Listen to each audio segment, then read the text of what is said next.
নমস্কার বন্ধুরা, যে কোনো নিরামিষ দিনে আপনারা ঝটপট তৈরি করে নিতে পারবেন ঝিঙের কড়াই ভাপা। হাতের কাছে থাকা কয়েকটি উপকরণ দিয়ে তৈরি করে নেওয়া যায়, আর গরম গরম ভাতের সঙ্গে খেতে অনবদ্য লাগে, এতটাই টেস্টি হয়। তার জন্য এখানে আমি দেখুন আগের থেকে 3টে ঝিঙে খোসাটা ছাড়িয়ে ঠিক এরকমভাবে কেটে নিয়েছি।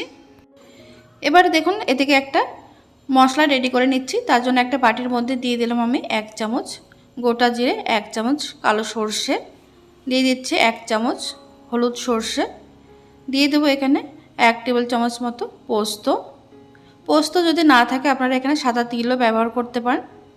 এবার এর মধ্যে দিয়ে দিচ্ছি ঝালের জন্য 3টে কাঁচা লঙ্কা।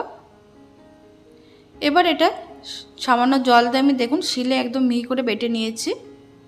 আর এদিকে একটা বড় বাটির মধ্যে কেটে রাখা ঝিঙেটা দিয়ে দিলাম। এবার এর মধ্যে দিয়ে দেব বেটে রাখা মশলা।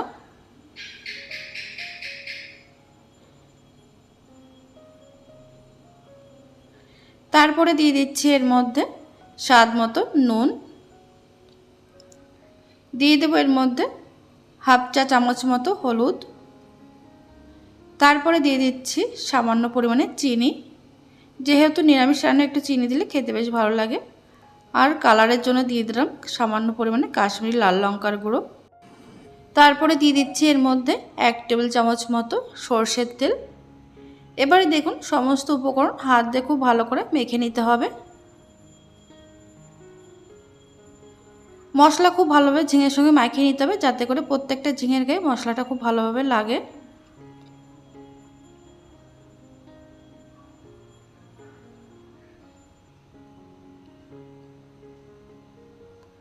দেখুন মশলা খুব ভালোভাবে লাগিয়ে নিয়েছি। লাগিয়ে এটা আমি এইভাবে 2 মিনিট রেখে দেব। 2 মিনিট পর দেখুন কড়াইতে দিয়ে দিচ্ছি 1 চামচ সরষের তেল।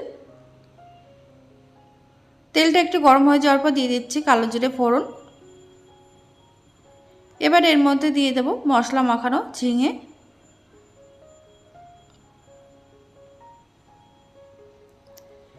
গ্যাসের আঁচ লো টু মিডিয়ামে রেখে 30 থেকে 40 সেকেন্ড একটু নাড়াচাড়া করে নেব।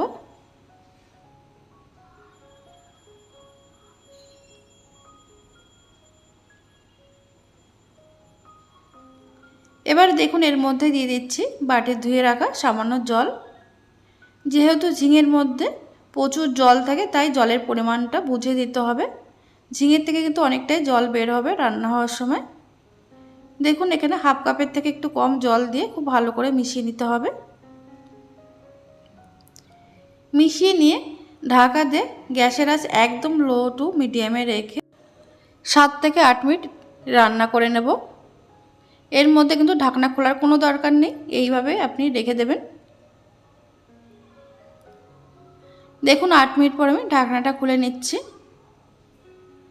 দেখুন ঝিঙের থেকে কতটা পরিমাণে জল বেরিয়েছে। ঝিঙে কিন্তু এখানে খুব সুন্দরভাবে সিদ্ধ হয়ে গেছে। এবার গ্যাসের আঁচ মিডিয়ামে রেখেছি। এই সময় মিডিয়ামে রেখে হালকা একটু ঝোলটা একটু শুকিয়ে নেওয়ার পর ওপর থেকে আমি দিয়ে দেব সামান্য পরিমাণে কাঁচা সর্ষের তেল, এতে করে ফ্লেভারটা দারুণ হবে। আর দিয়ে দিচ্ছি কিছুটা পরিমাণে চেরা কাঁচা লঙ্কা। তবে ঝাল আপনারা আপনাদের স্বাদ অনুযায়ী কম বা বেশি করতে পারেন। দেখুন এখানে আমি 2টো চেরা কাঁচা লঙ্কা দিয়ে দিলাম।